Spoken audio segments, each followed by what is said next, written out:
Welcome back. This is Bill Griffith with basically oil painting for fun, relaxing, and just creating. We're going to start a seascape now. I'm going to be speeding up just a little bit because if you followed all the previous videos, you should be a little more comfortable with using the paint and also the steps that are involved. But regardless, if it's too fast for you, just comment and let me know, and I'll slow it back down again. So basically what has been selected for the seascape is an area of Oregon coastline, and very beautiful area. And it's got a lot of rocks and cliffs and trees, so it ought to be an interesting subject to paint. Now, in this particular video, I want to talk primarily about how I prep the canvas, because I'm using a little bit different technique, again, to expose you to different alternatives. In this case, it's a canvas linen fabric that I stretched over a frame, and it has been prepped with gesso, which is white, one layer of that. And then I came back again with another layer of gesso, and that time I tinted it a little bit with ultramarine blue and some burnt sienna, and this is primarily to add a little bit of value and tone to the background. And I'll show that to you when we shift over to the video, to the canvas. And so we ought to have a lot of fun with this project. So get ready, we're gonna have an adventure.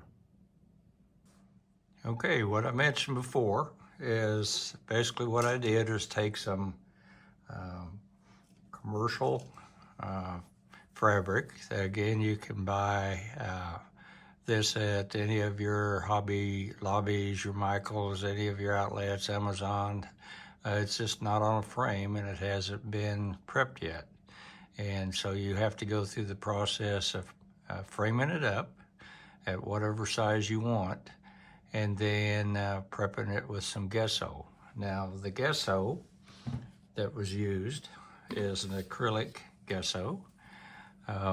Again, this is available at any of your hobby stores, and it's white, or I believe that you can also buy a darker black or other colors in different stores. But I generally just grab the white. And then what I did in this particular case is I just used some acrylic paint. For example, this particular one, this is the burnt sienna. And this was used to kind of tint the gesso on the second layer and third layer of the gesso that I'm allowing to dry. Now, after that gets going, and I'm going to let it dry for a few hours more, maybe tomorrow, and then I'll start sketching it in and kind of laying out where the water is, where the rocks are, this type of thing. In this particular painting, we will paint not only the ocean coming in and waves, the sea waves, but also a rocky shoreline, very typical of the Oregon area. In the top area up here, there is some pine trees and then the sky. And notice I kind of tinted it, but not a lot of detail, and I kept it smooth because I don't want a lot of texture to start with, because I'll do that when I move into the actual painting. So we'll be back shortly with the initial sketching process. Okay, let's get started with the sketching now. It's both sketch and blocking in. Basically, I just want to make sure I lay it out the way I want to see it. And I'm working off this photograph that was taken, like I said, off the Oregon coast. You can see most of the tones are basically your blues and your reds, so that's what we're going to be working with. So that is the scene that I think is going to really pop out. So let's get started. Now I'm just going to use a little bit of burnt sienna to kind of lay out where I want everything. And I think the first thing I want to do is just kind of establish this little line across here. That is the furthest breakwater that's right behind, as I can show, is this one right in there, okay? So I'm just coming across with a line. And then I'm going to come down through here. I've got a little rock feature that comes down through here, comes out into the waterway here, kind of works its way back over this direction. Now I think you can probably see the back tones of why I did the burnt sienna and the blues. And then up front, you have some rocks formed, and I'm gonna go back over here, kind of in this area. Maybe that's a little too high up, so I want to come down a little bit. Yeah, I think maybe down in there. So I'm gonna come down with that rock right there.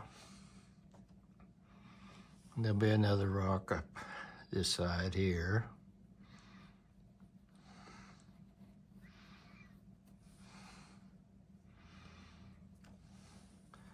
And over here, this rock comes all the way over.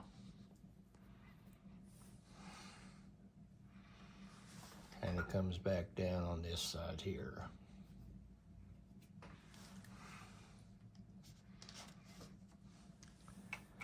Lots of good tones in here. This is kind of a shadow area, and probably another rock is picking up some light down in this area.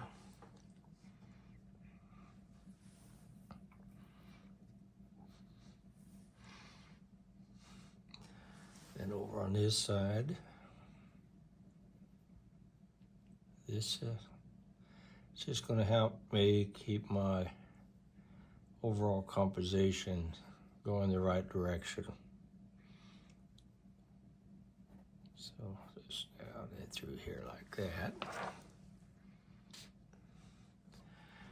Now back here in the back, way up high, is my mountains.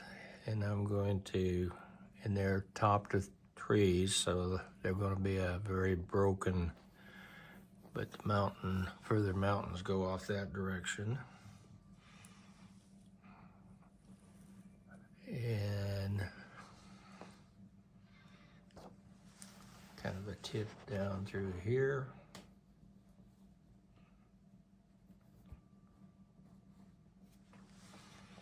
There goes that direction. Now there's a breakaway, probably from heavy waves during the winter time, that the ground is just basically giving way. Above that, you got your darker trees. Below that is primarily dirt, sand, rock. So there's a line down through there. Over on this side with this rock, it's a little higher up because it's closer to you. And the action of the waves darken that area right in there. Now there's two little rocks set out here. I think they're important because they kind of add character to it. So we're going to put a little bit of rock there.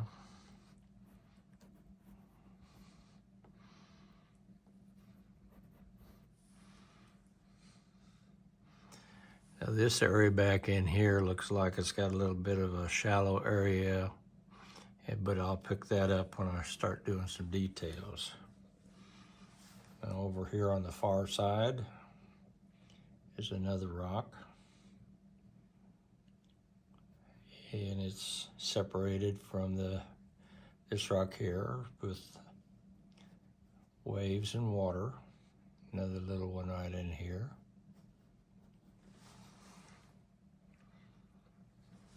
And this carries on up a little higher, almost into this area here.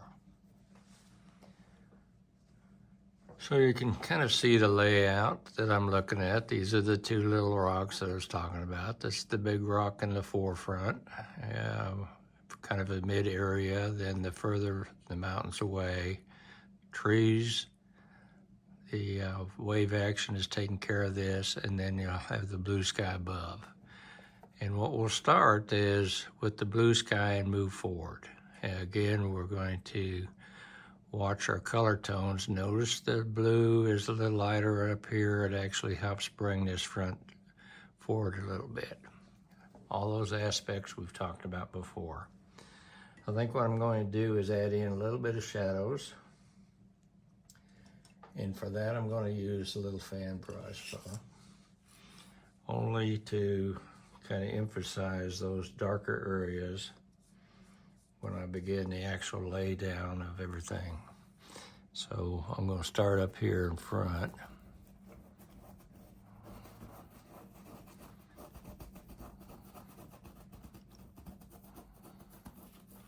It's a dark shadow in there.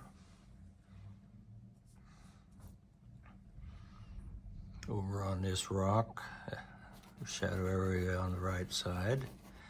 All of that indicates that the sun is coming in from this direction.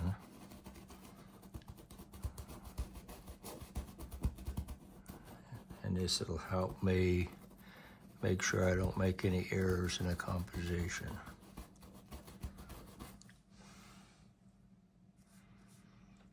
My rocks further in, they're dark, sitting in here.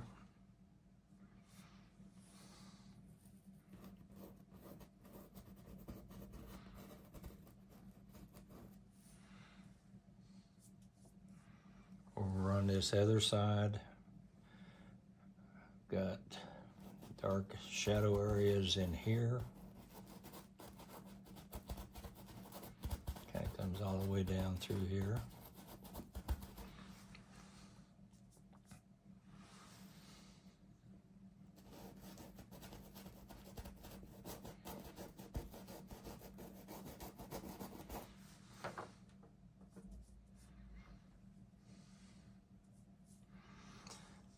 So I mentioned before, all I'm using right now is burnt sienna.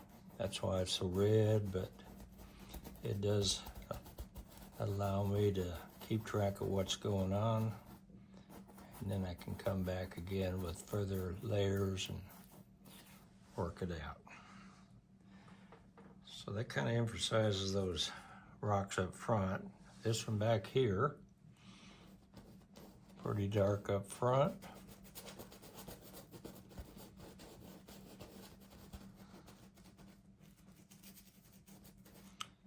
It's a little lighter further back. There's a little light showing up on top.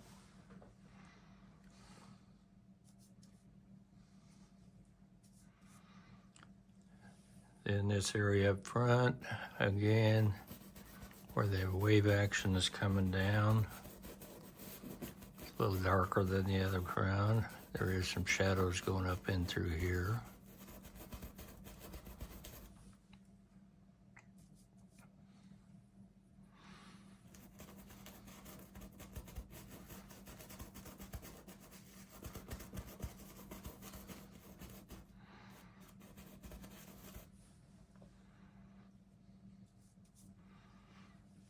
A little bit of activity right up in that area. Got a little bit of yellow ochre on my palette here that mixed in. I'll take that back out.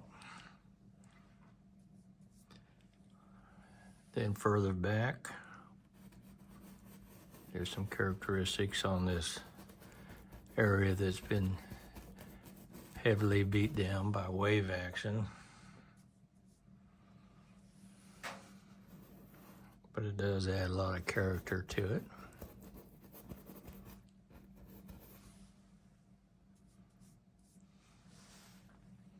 Further over here, same thing.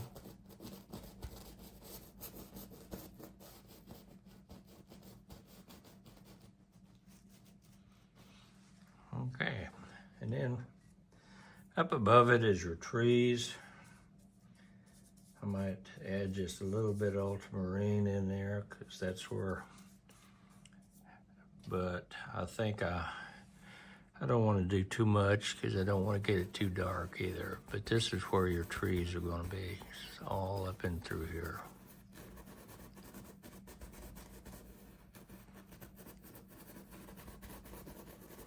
And all, just definitely just sketching it out, just kind of reminding me what's going on. Okay, pretty well laid it out.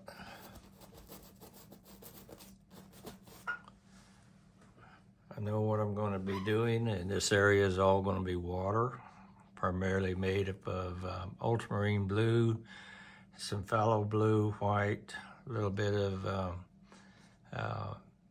other pigments, including probably some ivory black, maybe some a little bit of red added back in. Notice there's some dark areas in here, so I'm going to have to change a little bit of the tone every once in a while through here to make it more realistic. And then this little sandbar area back in here. So there's going to be some efforts with the water. The sky is fairly straight. I'm not going to add a lot of clouds because it doesn't look like a cloudy day. The real interest will be these rocks up front. I will try a lot of detail in that area. Further back will be more colors representative of the areas and not so many details because they're further back, and that's basically the way your eye looks at things. Okay, so that's where we're going to stop in this video, and we'll see you back on video 2 where we begin to add in all these beautiful colors in our seascape. So if you like this video, please click like, and if you haven't subscribed yet, please subscribe. And have a great time on your adventure of painting and having fun and create this masterpiece. Thank you for being here today. Have a blessed day.